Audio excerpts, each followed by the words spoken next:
నమస్తే, welcome to trending now. నేను మీ రాణి ప్రతిష. అబద్ధం ఎంత గట్టిగా అరిచినా నిజం ఒక్కసారి మాట్లాడితే చాలు. అప్పటిదాకా వాగిన వాగుడు, అప్పటిదాకా సాగిన పిచ్చి ప్రచారం ఒక్కసారిగా కూలిపోతుంది. అసలు సంగతేంటో నిక్కచ్చిగా బయటపడిపోతుంది. కేసీఆర్ తన పాలనలో మహాద్భుతంగా నిర్మించిన బంగారు తెలంగాణను మాటలతో కూల్చేయాలని చూసిన గుంపు మేస్త్రి అండ్ దండుపాలెం ముఠాకు ప్రపంచ బ్యాంక్ లెక్కలతో సహా దౌడ పగలేలా సమాధానమిచ్చింది. రాజకీయం అంటే విమర్శలు చేయడం కాదని చెంపలు వాయించింది. చేసిన విమర్శలకు ఇవే సరైన ఆధారాలు అంటూ కుండబద్దలు కొట్టింది. పొద్దున లేస్తే ఖజానా ఖాళీ అంటూ బికారి మాటలు ఇక చాలంటూ కౌంటర్ స్టేట్మెంట్ ఇచ్చింది. అడ్డగోలు ప్రచారం చేసే రేవంత్ రెడ్డికి పాలన అంటే ప్రత్యర్థిపై నిందలు వేయడం కాదని ఈటిల్లాంటి బాణాలు వదిలింది. ఇప్పటికైనా అర్థమైందా రేవంత్? రాజకీయాల్లో కథలు చెప్పొచ్చు కానీ ఖజానా లెక్కలు కథలు చెప్పవు మిస్టర్ సీఎం. అసలు ప్రపంచ బ్యాంక్ నివేదికలో ఏముందో, ఆ నివేదికలో ఉన్న నిప్పులాంటి నిజాలు ఏంటో ఒకసారి చూద్దాం. ఆ తర్వాత తెలంగాణను దేశంలోనే అత్యంత సంపన్న రాష్ట్రంగా తీర్చిదిద్దడానికి తొలి ముఖ్యమంత్రి కేసీఆర్ పడ్డ కష్టమేంటో చర్చించుకోవడమే ఇవాల్టి ట్రెండింగ్ నౌ.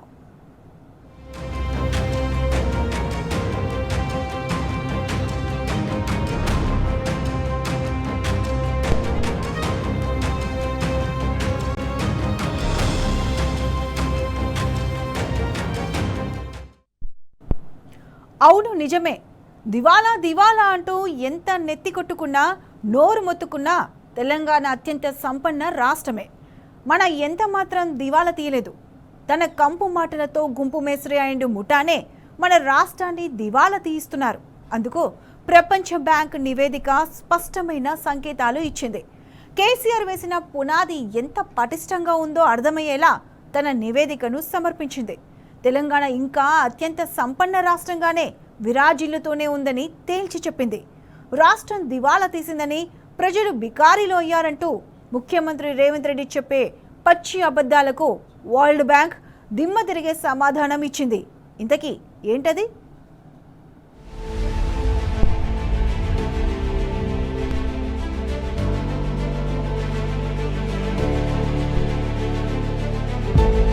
రేవంత్ తెలివి తక్కువ కూతలకు దవడ పగిలే జవాబు. తెలంగాణ సంపన్న రాష్ట్రమేనని తేల్చి చెప్పిన ప్రపంచ బ్యాంకు. ఖజానా ఖాళీ అంటూ ఇన్నాళ్ళు రేవంత్ రెడ్డి అడ్డగోలు ప్రచారం. పాలన అంటే ప్రత్యర్థిపై నిందలు వేయడం కాదనేలా వరల్డ్ బ్యాంక్ క్లారిటీ. కథలు రాజకీయాల్లో చెప్పొచ్చు, ఖజానా లెక్కలు కథలు చెప్పవు కదా. తెలంగాణ ఎంత మాత్రం దివాలా తీయలేదని వరల్డ్ బ్యాంక్ క్లారిటీ. కేసీఆర్ వేసిన పునాది ఎంత గట్టిదో తేల్చిన వరల్డ్ బ్యాంకు నివేదిక. తెలంగాణ అత్యంత సంపన్న రాష్ట్రమేనని ప్రపంచ బ్యాంకు స్పష్టీకరణ. బికారీలం అయ్యామంటూ ఇన్నాళ్ళు గుంపు మేస్త్రి సైకో కూతలు. అడ్డగోలు అబద్ధాలకు నడ్డి విరగొట్టేలా వరల్డ్ బ్యాంక్ జవాబు.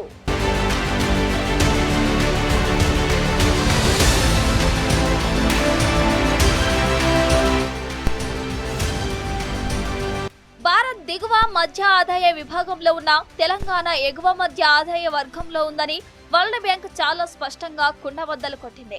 మన దేశ తలసరి ఆదాయం 2,63,179 అయితే తెలంగాణ రాష్ట్ర తలసరి ఆదాయం 5,15,583 అని తేల్చి చెప్పింది. ఇండోనేషియా, వియత్నాం దేశాల కన్నా తెలంగాణ ఆర్థిక పరిస్థితి ఎంతో మెరుగ్గా ఉందని వరల్డ్ బ్యాంక్ క్లిస్టర్ క్లియర్ గా తేల్చి చెప్పేసింది. డబుల్ ఇంజన్ సర్కారు ఉన్న ఉత్తరప్రదేశ్, బీహార్ రాష్ట్రాలు అట్టడుగు స్థానాల్లో ఉన్నాయంటూ ప్రపంచ బ్యాంకు తన నివేదికను విడుదల చేసింది. రాష్ట్రం మొత్తం ఆర్థికంగా దెబ్బతిన్నాము. ఒక కుటుంబం విచ్ఛిన్నమైపోయి చిన్నాభిన్నమైపోయి ఆర్థికంగా పూర్తిగా దివాలా తీస్తే ఎట్లుంటుందో తెలంగాణ రాష్ట్ర ప్రభుత్వం యొక్క ఆర్థిక వ్యవస్థ అట్లనే ఉంది. కేసీఆర్ గారు చేసిన అప్పుల గురించి పదే పదే మాట్లాడుతున్నారు. ఆయన హయాంలో అప్పులు ఎక్కువైనా ఆరోపిస్తుంటారు సీఎం గారు, ముఖ్యమంత్రి గారు, వాళ్ళ మంత్రులందరూ కూడా. వారికి రీసెంట్గా మరి వరల్డ్ బ్యాంక్ ఒక నివేదిక ఇచ్చింది. వరల్డ్ బ్యాంక్ ఒక నివేదిక ఒక చెంపపెట్టు లాంటి సమాధానం లభించింది వాళ్ళకి. కేసీఆర్ గారు అవలంబించినటువంటి ఒక ఫైనాన్షియల్ ప్రూడెన్స్ అంటే ఫైనాన్షియల్ డిసిప్లిన్, వారు చేసినటువంటి బలమైనటువంటి ఆర్థిక పునాదులే ఈరోజు తెలంగాణ రాష్ట్రాన్ని యావత్ భారతదేశంలో 3వ సంపన్న రాష్ట్రంగా నిలబెట్టింది.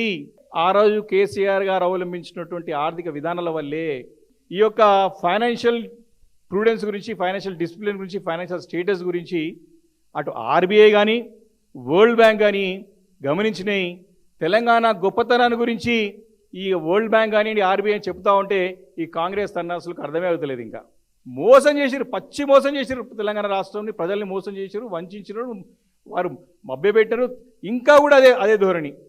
ఎగువ మధ్యతరగతి ఆదాయ వర్గంలో తెలంగాణ రాష్ట్రమే మేటిగా నిలిచింది అన్నది వరల్డ్ బ్యాంకు నివేదికలో ఉన్న నిఖార్సైన నిజం.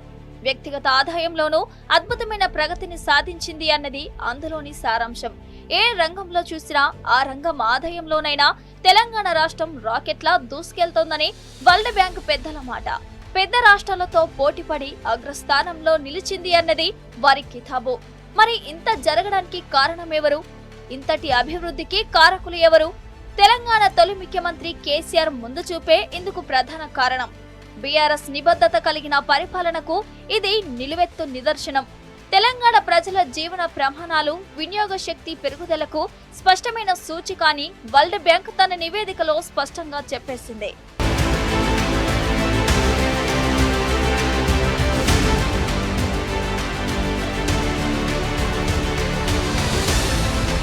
ప్రపంచ బ్యాంకు నివేదికల ప్రకారం తెలంగాణ రాష్ట్రం 2024-25 సంవత్సరంలో దేశవ్యాప్తంగా వ్యక్తిగత ఆదాయంలో గణనీయమైన ప్రగతిని సాధించింది. ప్రాథమిక జీడీపీ అంచనాల ప్రకారం తెలంగాణ రాష్ట్రం తన వ్యక్తిగత ఆదాయాన్ని 85.3% పెంచుకుంది. 10 ఏళ్ల క్రితం 86,039 ఎన్ఎస్డిపి 187,912 వరకు, అంటే 85.3% ఆదాయాన్ని పెంచుకుంది. ఇది ఆర్థిక ప్రగతికి కీలకమైన సంకేతమని వరల్డ్ బ్యాంక్ తేల్చి చెప్పింది.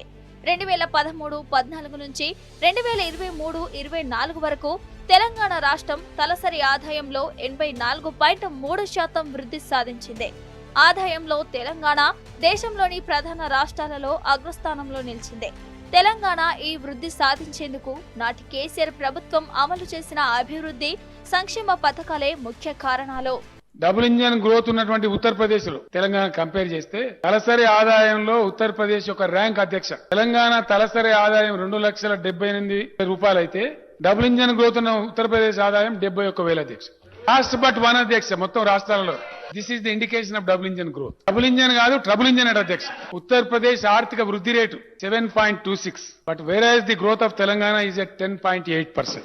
ఉత్తరప్రదేశ్ లో డబుల్ ఇంజన్ మోపైంది 2017 నుంచి అధ్యక్ష. 2014 నుంచి ఉన్నా కానీ వాళ్ళు 2017 నుంచి ఉన్నారు. ఆ కంపారిజన్ చెప్తా ఉన్నాను నేను. From 2017 to 2021 double engine growth started in Uttar Pradesh. There growth rate 25.69%. Single engine growth ఉంది అధ్యక్ష తెలంగాణలో 55.46% అధ్యక్ష. తెలంగాణలో సగం కూడా లేదు అధ్యక్ష.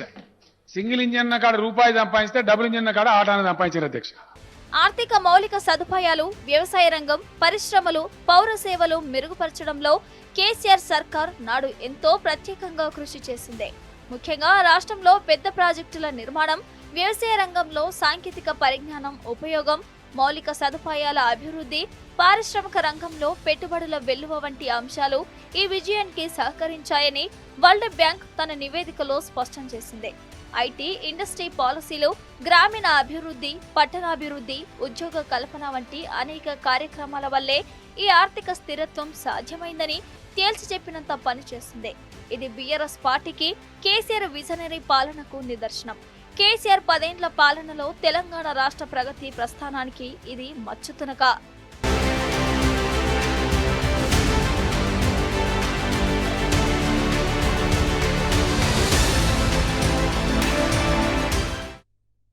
మరి ఇవన్నీ మర్చిపోయి కేసీఆర్ సాధించిన ప్రగతిని మరుగున పడేసేలా ఇన్నాళ్ళు గుంపు మేస్త్రి కంపు ప్రచారం చేశాడు. తెలంగాణ ఆర్థికాన్ని 2.5 ఏళ్లకే ఆగమాగం చేస్తున్నాడు. రేవంత్కు తెలిసిందల్లా అనాగరికమైన భాష, అసభ్య పదజాలం, బూతు ప్రసంగాలే కానీ అసలు నిజాలు ఏంటో తెలియవు. ఒకవేళ పొరపాటున తెలిసినా దాని గురించి అస్సలు నోరు విప్పడు. అసలు వాస్తవం ఏంటో చెప్పడు. ఆవు తోలు కప్పుకున్న తోడేలులాగా డొంక తిరుగుడుగా మాట్లాడడమే తనకు అలవాటు. అలాగే మాట్లాడతాడు కూడా. అధికారంలోకి వచ్చిన కేవలం 2.5 ఏళ్లలోనే లక్షల కోట్ల అప్పులు చేసి తెలంగాణను అప్పుల కుప్పగా మార్చింది కాకుండా తన హయాంలోనే ఏదో గొప్ప జరిగిందంటూ గప్పాలు కొట్టుకోవడం మన మహానుభావుడికే చెల్లింది.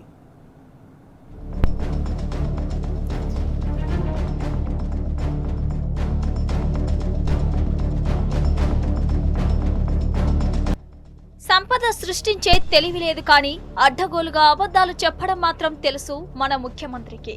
లక్షల కోట్ల అప్పులు చేస్తున్న తుగ్లక్ మేస్త్రి 2.5 ఏళ్ల కాలంలో ఒక్క కొత్త ప్రాజెక్టైనా కట్టాడా?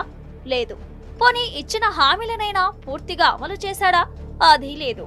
కానీ అక్షరాల 3 లక్షలకు పైగా కోట్ల రూపాయల అప్పు చేశాడు. మరి ఆ అప్పు ఏం చేసినట్టు? ఎవరికి దోచిపెట్టినట్టు?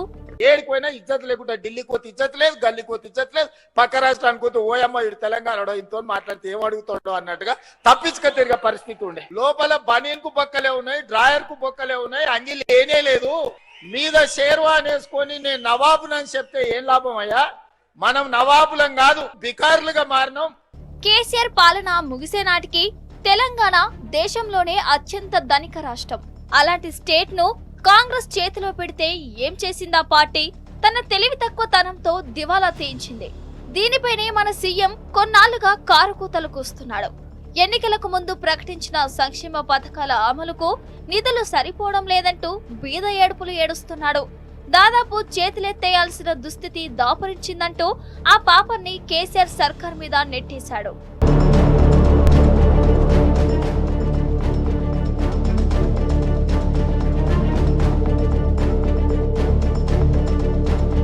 కానీ నిజాలు ఎన్నాళ్ళని దాగుతాయి? అసలు వాస్తవం బయటకు రాకుండా ఉంటుందా? రాకుండా ఆపే సత్తా ఎవరికి ఉంటుంది? అప్పుడెప్పుడో గ్లోబల్ సమ్మిట్ అంటూ రేవంత్ చేసిన హడావిడిలో కేసీఆర్ చేసిన అభివృద్ధిని కుండబద్దలు కొట్టలేదా వక్తలు? ఎవరో కాదు, సాక్షాత్తు యూకే మాజీ ప్రధాని Tony blower Telangana most developed state అంటూ కితాబ్ ఇవ్వలేదా? అది కూడా రేవంత్ ముందే పొగిడారాయన. 2014 సంవత్సరంలో తెలంగాణ ఏర్పడిన తర్వాత కేవలం 10 ఏళ్లలో జీఎస్డీపీ 3 ఇంతలు పెరిగిందని బోయర్ చెప్పారు. పర్ కాపిటా ఆదాయంలో దేశంలోనే మొదటి స్థానంలో నిలిచిందని ప్రశంసించారు. ఒకప్పుడు ఎంతో వెనుకబడి ఉన్న తెలంగాణ రాష్ట్రం కేసీఆర్ పాలనలో టెక్నాలజీ, అగ్రికల్చర్ లాంటి ఎన్నో రంగాల్లో ఉన్నత స్థాయిలో నిలిచిందని ఆకాశానికి ఎత్తలేదా? ఇదిగో ఒకసారి విను Revanth. In 2014, Telangana began a journey filled with high expectations and even higher aspirations. Today, reflecting on the transformation underway in Hyderabad and throughout the state, the story is not only one of progress, but one of enormous promise for the future. The record speaks for itself. As highlighted in your own growth analysis, the state's GSDP has nearly tripled in a decade. Your per capita income has become one of the highest in the whole of the country. But beyond the statistics lies something far more profound. A region once seen as struggling has reimagined itself as a powerhouse of technology, agriculture, and inclusive growth. You have become, in many ways, a model for other parts of the world. కానీ ఇదే రేవంత్ ఏమంటాడు? ఎవ్వరు ఎంతమంది ఎన్ని రకాలుగా చెప్పి చూసినా రేవంత్వి అవే కూతలు. రాష్ట్ర ఖజానా ఖాళీ అయిందంటూ ఏడుపులు. ఎక్కడికైనా పోతే చెప్పులు కూడా ఎత్తుకుపోయేవాన్ని చూసినట్టు చూస్తున్నారంటూ అడ్డమైన అబద్ధాలను అందంగా వల్లెవేస్తున్నాడు. కానీ నిజం ఎప్పటికైనా నిజమే. అది నిప్పు లాంటిది. ఎంత దాచాలని చూస్తే అంతా అగ్గిరాజేస్తుంది. తాజాగా జరిగింది కూడా అదే. ప్రపంచ బ్యాంక్ నివేదికతో పాలకు పాలు, నీళ్లకు నీళ్లలా అసలు సంగతి తెలిసిపోయింది. రేవంత్ రెడ్డివి ఎడ్డి కూతలేనని తేలిపోయింది.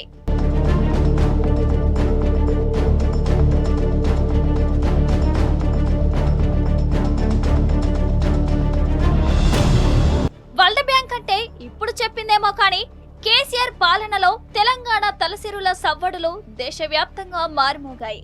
ప్రత్యేక రాష్ట్ర ఆవిర్భావం తర్వాత 2014-15 ఆర్థిక సంవత్సరంలో రాష్ట్ర తలసరి ఆదాయం 1,24,104గా నమోదైంది. అలా ఏటికేడు పెరుగుతూ 2023-24 నాటికి సగటున 15.34% వృద్ధి రేటు నమోదైంది. అలా తెలంగాణ తలసరి ఆదాయం 3,47,714కు ఎగబాకింది. దేశ తలసరి వృద్ధి రేటు మాత్రం 10%కే పరిమితమైంది. అంతేకాదు, కేసీఆర్ పాలనలో తెలంగాణ తలసరి ఆదాయం దేశంలోనే పెద్ద రాష్ట్రాలుగా చెప్పుకునే గుజరాత్, యూపీ, మహారాష్ట్ర, తమిళనాడు, బెంగాల్, కర్ణాటకతో పాటు 13 రాష్ట్రాల కంటే ఎక్కువగా ఉండింది. అప్పుడు దేశ తలసరి ఆదాయం కంటే తెలంగాణలోని 30 జిల్లాల తలసరి ఆదాయం ఎంతో ఎక్కువగా ఉండేది.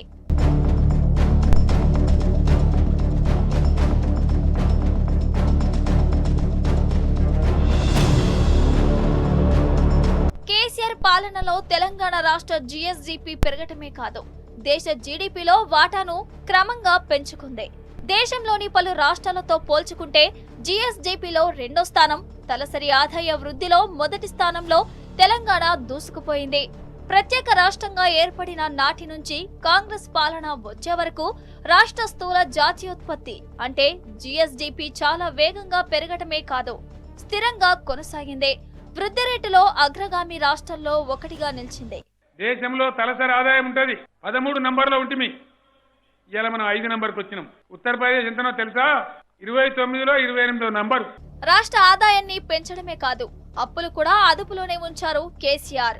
రాష్ట్ర జీఎస్డీపీలో 25% మించి అప్పులు ఉండొద్దన్నది కేంద్రం నిబంధన. ఎఫ్ఆర్బిఎం పరిధిని కేసీఆర్ పాలనలో రాష్ట్రం ఏనాడు అతిక్రమించలేదు. ఇది ఎవరో చెబుతున్న మాటలు కాదు, గణాంకాలు చెబుతున్న నిజాలు.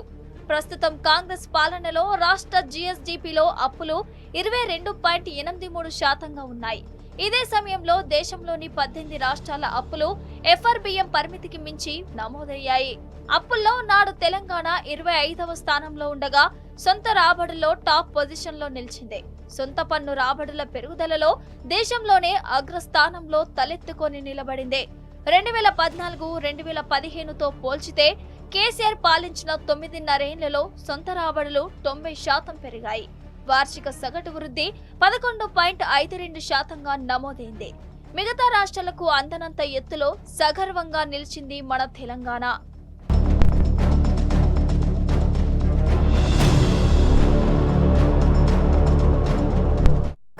కానీ రేవంత్ పాలనలో ఇప్పుడు ఏం జరుగుతుంది? తెలంగాణ రైజింగ్ కాదు, ఫాలింగ్ అవుతుంది. కేసీఆర్ జమానాలో ఆర్థిక రంగంలో కొత్త రికార్డులు సృష్టించిన తెలంగాణ తలసరి ఆదాయంలో దేశంలోనే నంబర్ 1గా నిలిచింది. జీఎస్డీపీ వృద్ధి రేటులో మిగతా రాష్ట్రాలకు దిక్సూచి అయింది. అయితే ఇదంతా గతం. 28 నెలల రేవంత్ పాలనలో తెలంగాణ ఆర్థికం అతలాకుతలమవుతుంది. ఎంతలా అంటే అస్సాం, మేఘాలయ, ఛత్తీస్గఢ్ వంటి చిన్న రాష్ట్రాలతో పోలిస్తే ఒకప్పటి సిరుల తెలంగాణ ఇప్పుడు ఎంతో వెనుకంజలో నిలబడింది. ఇది ఒక అసమర్థ ముఖ్యమంత్రిగా రేవంత్ రెడ్డి చేతగానితనమే. సంపన్న రాష్ట్రంగా విరాజిల్లుతున్న తెలంగాణలో సంపదను స్థిరంగా ఉంచే తెలివిలేని తనమే.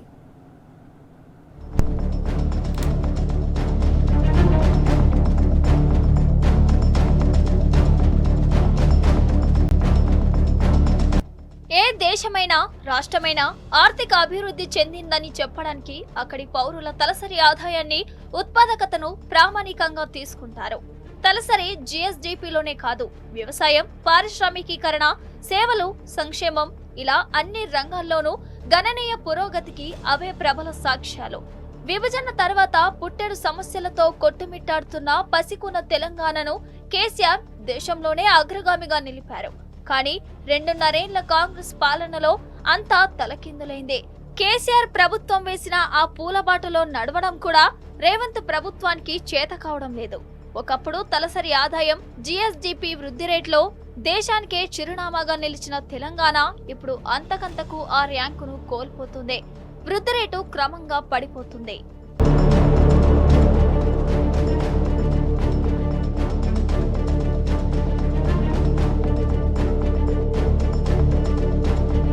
ఉమ్మడి రాష్ట్రం నుంచి విడిపోయినప్పుడు తెలంగాణ ఆర్థికంగా బలహీనంగా ఉండేది. తెలంగాణలో అభివృద్ధి లక్ష్యంగా అప్పటి సీఎం కేసీఆర్ శ్రమించి రాష్ట్రానికి బలమైన ఆర్థిక పునాదులు వేశారు. ఆర్థికంగా పసికొనగా ఉన్న రాష్ట్రాన్ని అన్ని రంగాల్లో అగ్రగామిగా నిలబెట్టారు. దాని ఫలితంగానే జీఎస్డీపీ, తలసరి ఆదాయం, జీఎస్టీ వసూళ్లు, రవాణా రాబడిలో దేశంలోనే రాష్ట్రం టాప్ ర్యాంకులో నిలిచింది. కానీ ఇంతలోనే ఎవరో శాపం పెట్టినట్టు అన్ని ఆర్థిక సూచీల్లో తెలంగాణ అధంపాతాళానికి దిగజారింది. జీఎస్డీపీ, తలసరి ఆదాయం, జీఎస్టీ వసూళ్లు, రవాణా రాబడి ఇలా ఏ అంశాన్ని విశ్లేషించినా రాష్ట్రం ఇప్పుడు పేలవమైన ప్రదర్శననే కనబర్చింది. కాంగ్రెస్ వచ్చిన 28 నెలల్లోనే తెలంగాణ ఆర్థికం అధోగతి పాలైంది. ఇంటిని రక్షించే ఓ స్తంభంలా రాష్ట్రాన్ని కాపాడి తెలంగాణకు కేసీఆర్ వేసిన బలమైన ఆర్థిక పునాదులను రేవంత్ ప్రభుత్వం దాన్ని సర్వనాశనం చేసింది, ఇంకా చేస్తూనే ఉంది.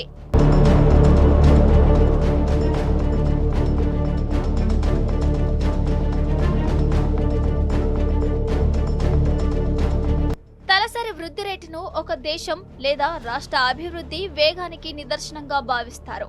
ఈ రెండు అంశాల్లో జాతీయ తలసరి ఆదాయంతో పోల్చితే తెలంగాణ గతంలో ఎంతో ఎత్తులో ఉండేది. కేసీఆర్ హయాంలో చేపట్టిన ఆర్థిక సంస్కరణలతో పౌరుల తలసరి ఆదాయం రాకెట్ వేగంతో దూసుకుపోయింది. ఆ వేగానికి రేవంత్ బ్రేకులు వేసినట్టు గతంలో ఆర్థిక సర్వే కుండబద్దలు కొట్టింది. 10 ఏళ్ల కేసీఆర్ పాలనలో మిషన్ కాకతీయ, కాళేశ్వరం ప్రాజెక్టులకు తోడు రైతు బంధు, రైతు బీమా వంటి పథకాల కారణంగా వ్యవసాయం పండుగైంది. తద్వారా సాగు విస్తీర్ణం ఎంతో పెరిగింది. ధాన్యం దిగుబడి కొత్త రికార్డులను నమోదు చేసింది. అన్ని వర్గాల అభ్యున్నతికి 400కు పైగా చేపట్టిన కార్యక్రమాలు, ఇలా చెప్పుకుంటూ పోతే కేసీఆర్ తీసుకొచ్చిన సంక్షేమాల జాబితా ఎంతో పెద్దది.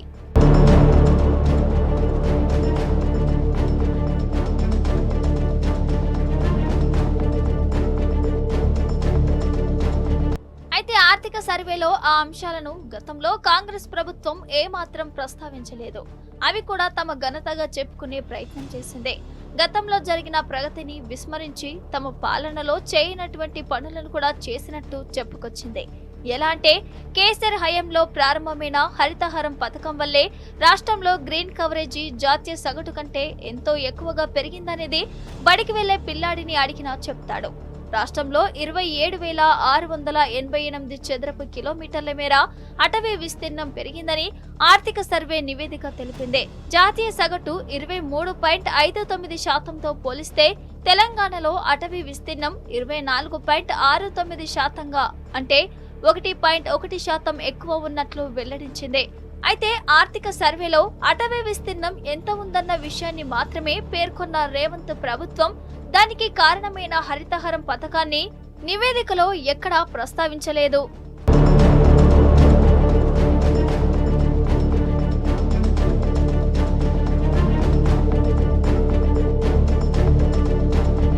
కేసీఆర్ ప్రవేశపెట్టిన విప్లవాత్మక పథకాలను ఆర్థిక సర్వేలో ప్రస్తావించిన కాంగ్రెస్ ప్రభుత్వం మరోమారు పేరిట బురిడి కొట్టించే యత్నం చేసింది. 2 పడకల గదుల ఇంటి నిర్మాణాన్ని కేసీఆర్ ప్రభుత్వం చేపట్టగా ఆ స్కీమ్ పేరును ప్రస్తావించకుండా హౌసింగ్ ఫర్ పూర్ పేరిట అదేదో తమ గొప్ప కార్యక్రమంగా కాంగ్రెస్ ప్రభుత్వం ఏకరువు పెట్టింది. అంతేకాదు బస్తీ దవాఖానాలను అర్బన్ హెల్త్ సర్వీసులుగా, టీఎస్ ఐపాస్ ను ఇండస్ట్రియల్ డెవలప్మెంట్ గా, గొర్రెల పంపిణీ పథకాన్ని లైవ్ స్టాక్ డెవలప్మెంట్ స్కీమ్ గా, గురుకుల పాఠశాలలను రెసిడెన్షియల్ ఎడ్యుకేషన్ ఇన్స్టిట్యూషన్లుగా పేర్లు మారుస్తూ అదేదో తాము చేసిన గొప్ప పనులుగా చెప్పుకోవడానికి విఫల యత్నం చేసింది. అలాగే రైతు బంధు, రైతు బీమా, కాళేశ్వరం, మిషన్ కాకతీయ, మిషన్ భగీరథ, దళిత బంధు, ఆసరా, కేసీఆర్ కిట్లు వంటి పథకాల ప్రయోజనాలను సర్వేలో ప్రస్తావించిన కాంగ్రెస్ అది కేసీఆర్ ఘనతేనన్న సత్యాన్ని విస్మరించింది. కానీ కేసీఆర్ చేసిన ఆ పనులు కనుమరుగవుతాయా?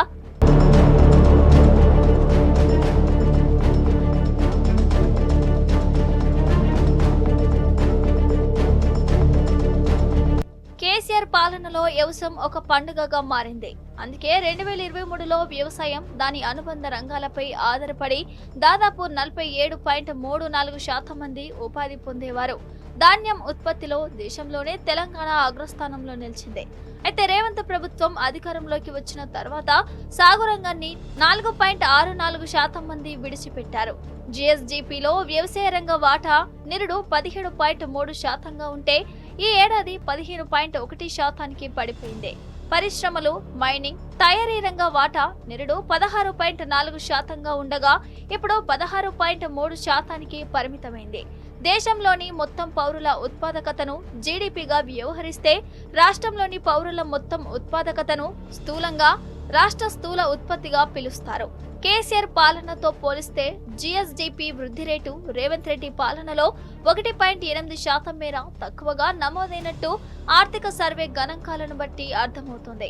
కేసీఆర్ పాలనలో జిఎస్డిపి వృద్ధి రేటు సగటున 12.5% నమోదవగా 2024-25లో 10.7%కి పరిమితమైంది. నిజంగా ఎంతలో ఎంత తేడా? సమర్థ పాలన ఎవరిదో, అసమర్థ పాలకుడు ఎవరో ప్రజలకు అర్థమైపోలేదా?